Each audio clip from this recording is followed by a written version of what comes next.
Canadian police, the Trudeau government, they may have purged the Freedom Convoy protest, arresting people and towing nearly 100 vehicles. They may have won the battle, but because of it, they could lose the war. A Pyrrhic victory, if you will. Leaked messages are coming out showing Mounties mocking people. You've got the Deputy Prime Minister coming out and saying, we need to make our emergency powers permanent to seize your resources, to freeze your banks. The exposure of the elites, well, it's going to hurt them in the long run, and it could lead to greater protest. Hopefully. I'm not entirely sure if people will maintain that energy, but we're all seeing this for what it is now. If it weren't for the protesters up in Canada, we wouldn't know exactly what they wanted to do, why they were going to do it, and they probably would have slipped in this legislation without anyone noticing. But you create an uproar. They are forced to expose what they're doing and who they are, and now we can all see it. Of course, many in the mainstream media would tell you that it's a conspiracy theory. I should say corporate press. It's a conspiracy theory that these world leaders, these corrupt political elites, have a shared agenda. That they're working together in any way is considered to be nonsense. But it's obvious. And it's common sense. That's what I always found strange about a lot of these stories. You'd say something like Trudeau in Canada doing this is on par with a global world agenda or something, and they'll say you're making things up and it's crazy. But then you see Joe Biden's administration talking to Trudeau and telling him to crack down with federal authority on the protests.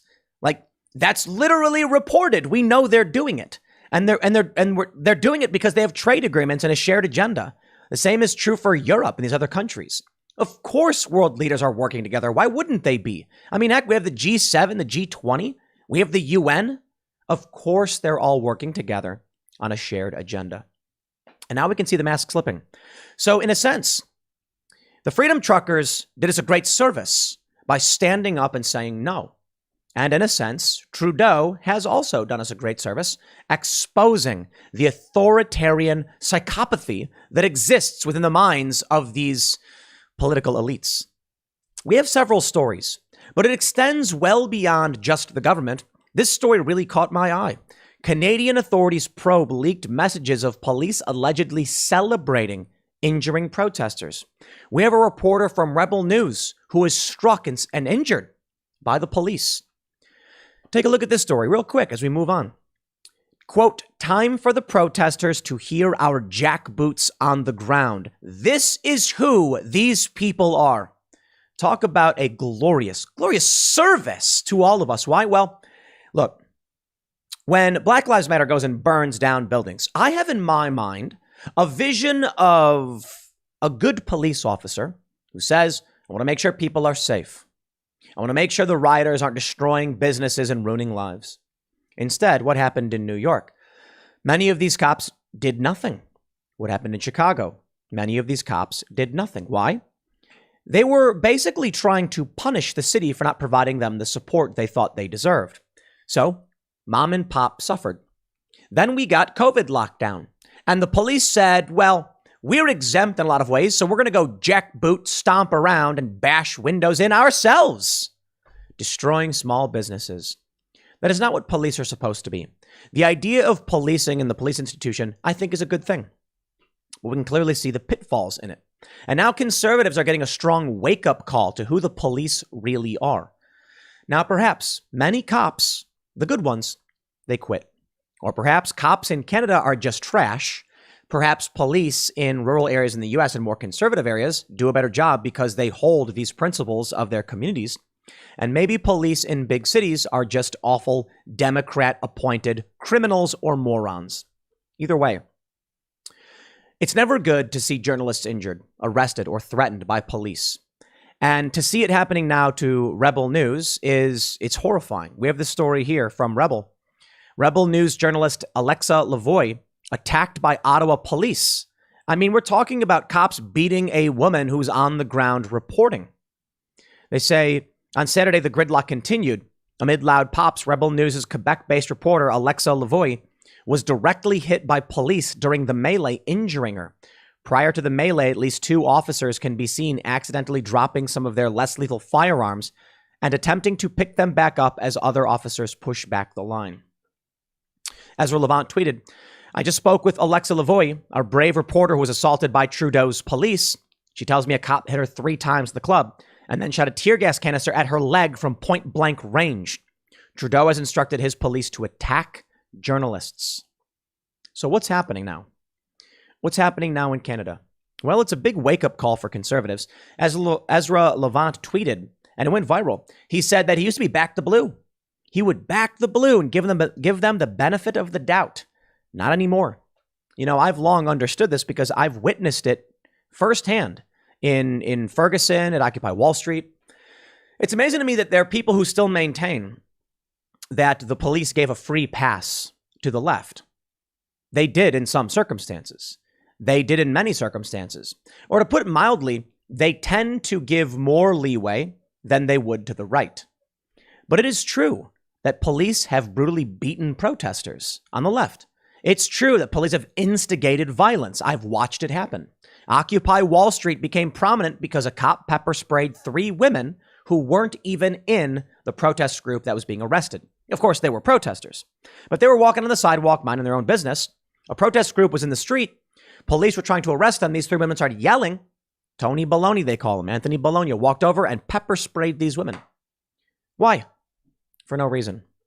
That's the kind of thing that triggers a response. In response to a tweet from Ezra Levant, where he says, Trudeau's Deputy Prime Minister, Christina Freeland, who is also a director of Klaus Schwab's World Economic Forum, says she plans to make her emergency powers permanent. I hope you realize where we are going and why I want to stress the point that you better thank your lucky stars for these protesters up in Ottawa. Because a lot of what was going on with the World Economic Forum and these elites has been happening under radar. They've been flying under radar. We've not been seeing it. But because of what happened in Ottawa, they were forced to reveal their hand, at least to a certain degree. She wants to make her emergency powers permanent.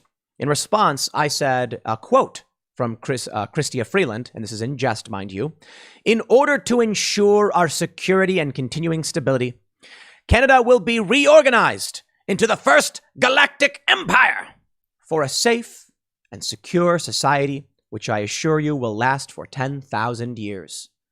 And then Canada will have peace. That's the joke, right? That's the birth of the empire in Star Wars. For them to come out and overtly just state this is what we're doing, well, it's bold. They've been doing things like this. They want to do more. You see, a lot of people don't realize the social credit score system is being built. The infrastructure is here. Check out Majid Nawaz on Joe Rogan's podcast. The infrastructure for the global social credit system is here. Whether or not they can turn it on is up to you. The Toronto Star, the full text of Chrystia Freeland's remarks during Emergencies Act announcement. It's truly quite amazing. The government will also bring forward legislation to provide these authorities to FinTrack on a permanent basis. And there it is, my friends. They'll freeze your money. They'll steal your assets. They'll tell you that you cannot buy that gallon of milk, for you've had one too many this month. I'm watching Majid Nawaz talk to Joe Rogan about this.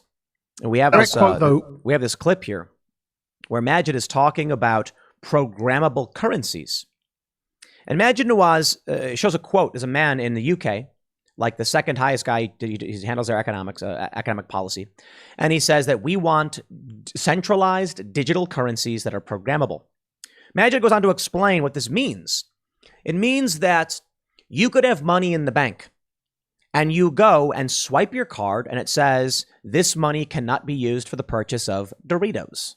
Why? You've had too many. Majid says there's another word for this, social credit scoring or social credit system or something to that effect. It was funny because when I heard that, I was like, it's a command economy. It's literal communism. That's what they do.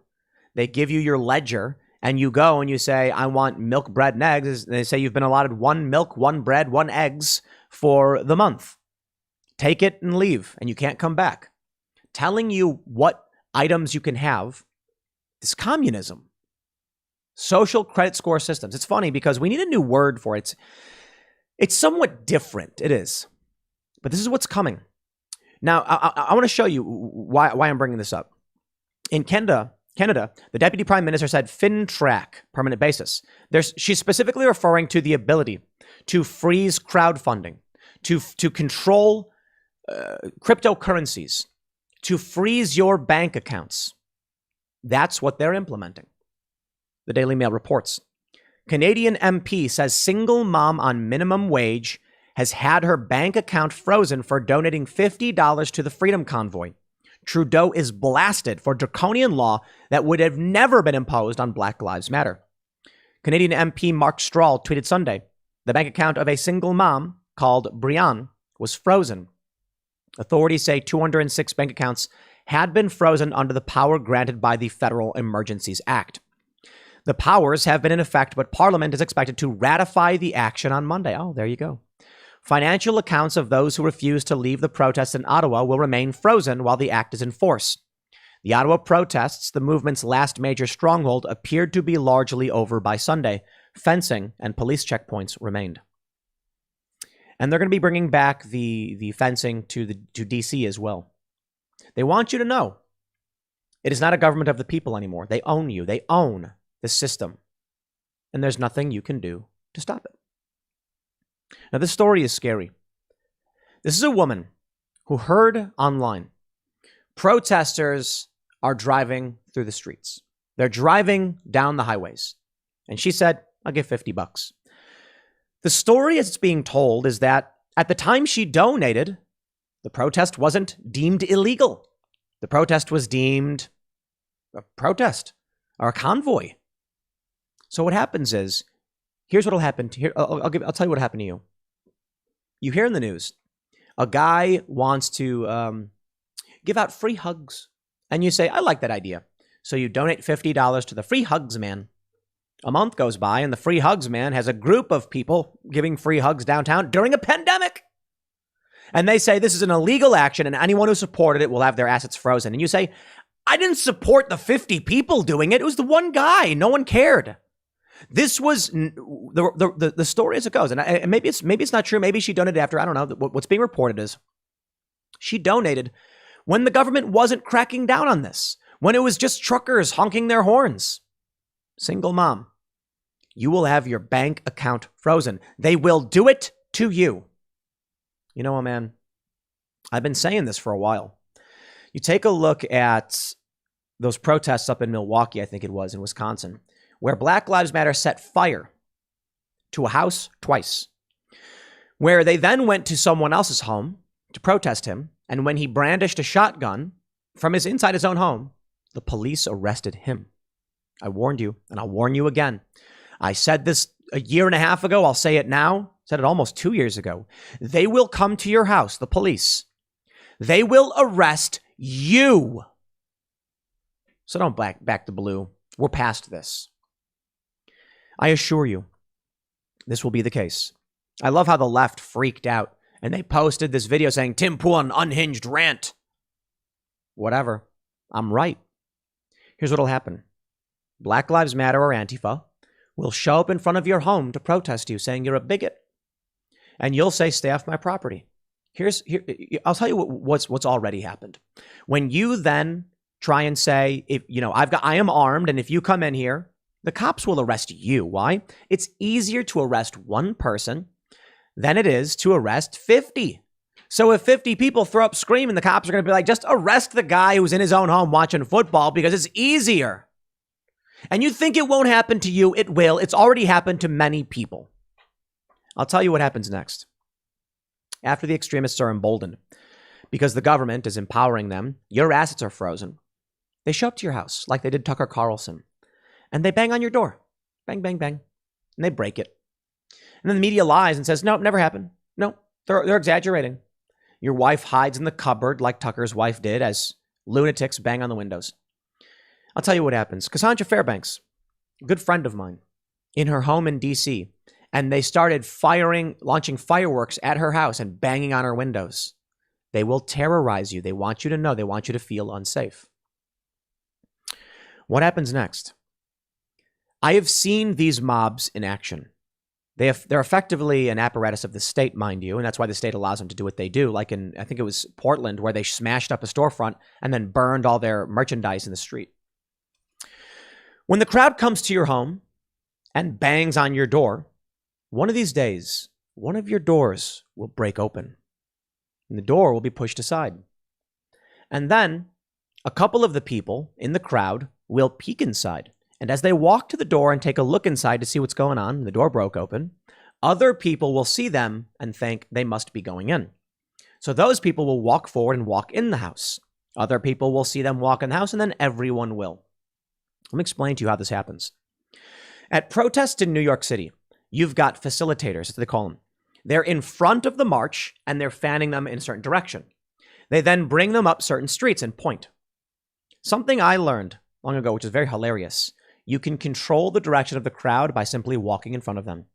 So one day, I was walking in front of the crowd, and they were going down Broadway, I think, and I turned left off of Broadway. Why? Because I wanted to just let them start passing me by, but several other people walked in the same direction when they saw me walk in the direction, probably assuming that's the way the march was going. And then the march went in that direction. Now, I'm not saying I commanded or moved the march or anything like that. It may have just been that me and a few other journalists did the same thing at the same time, but everyone assumed the journalists were the leaders and they followed them.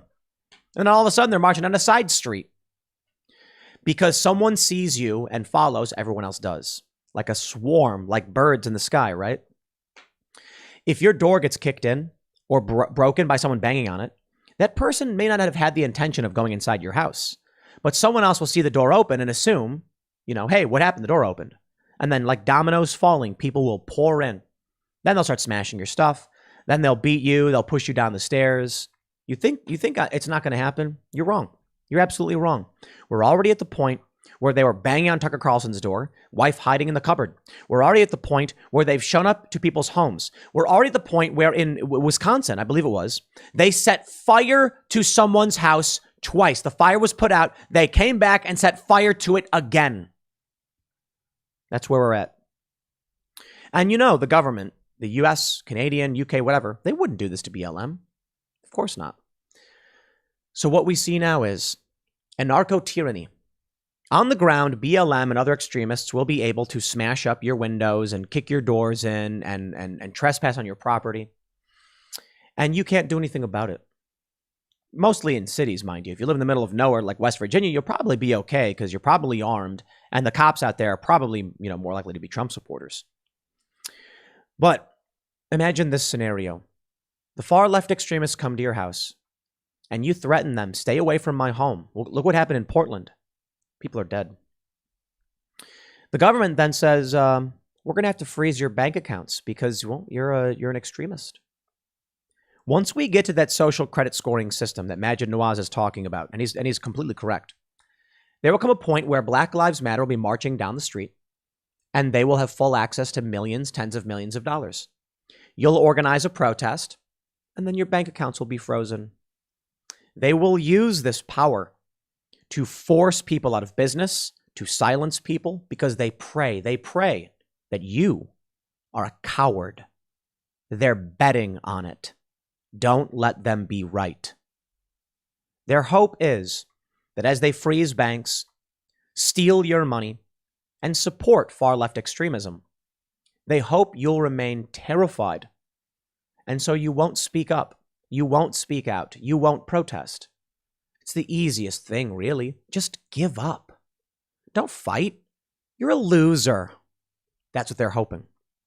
But as we've seen with the truckers, a small amount of thoughtful and dedicated people had a serious impact.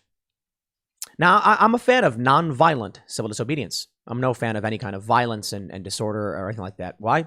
It's fascinating to see politicians and the elites. They want the status quo. They want everything to remain fine. They want their wealth. They want it to work.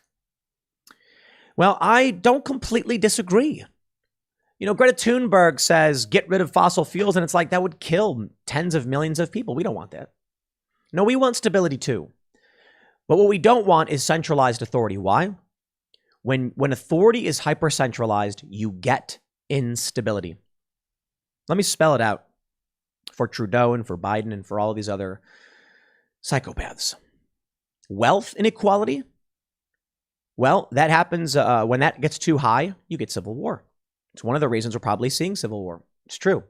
The left doesn't have the answers to it. They propose psychotic authoritarian solutions that don't work.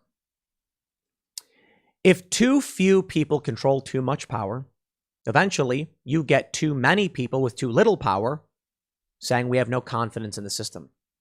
You need a certain degree of decentralization to allow people who are aggrieved to have a redress of grievances. Otherwise, those people who are aggrieved will just tear the system down. That's what I find so funny about the left's argument. They say, you know, white fragility and white grievance or whatever, and they're just like, you don't actually have any claims or whatever. And I'm like, let me tell you something. It doesn't matter if you're brown, black, white, Latino, Asian, whatever. If you feel aggrieved and you do not get some kind of release, you'll demand it and you'll take it. And that's everybody. And that's kind of where we're heading. What Canada is doing right now is one of the most dangerous things we've seen in any Western nation. But the good news, I suppose, is that it's exposing them. A lot of this stuff about programmable currency and social credit system was happening behind the scenes. They're building out this infrastructure behind the scenes. This has forced them out into the open. So be peaceful, be safe. Do not let them win. People in Canada, y'all should be filing every possible lawsuit you can. Truly dark days. Cryptocurrencies may be the answer because they can try and stop them, but they can't. They really can't. What they're hoping is that once everyone's got a crypto account, they can just tell financial institutions to stop trading with certain accounts. Well, unfortunately, you can always just make a new wallet address. It's very difficult to stop. We'll see how this plays out. Canada, stay strong. I think things are getting dark, and I think if any civil war does happen in the U.S., Canada will be engulfed as well. Next segment's coming up at 4 p.m. over at youtube.com/TimCast. Thanks for hanging out, and I'll see you all then.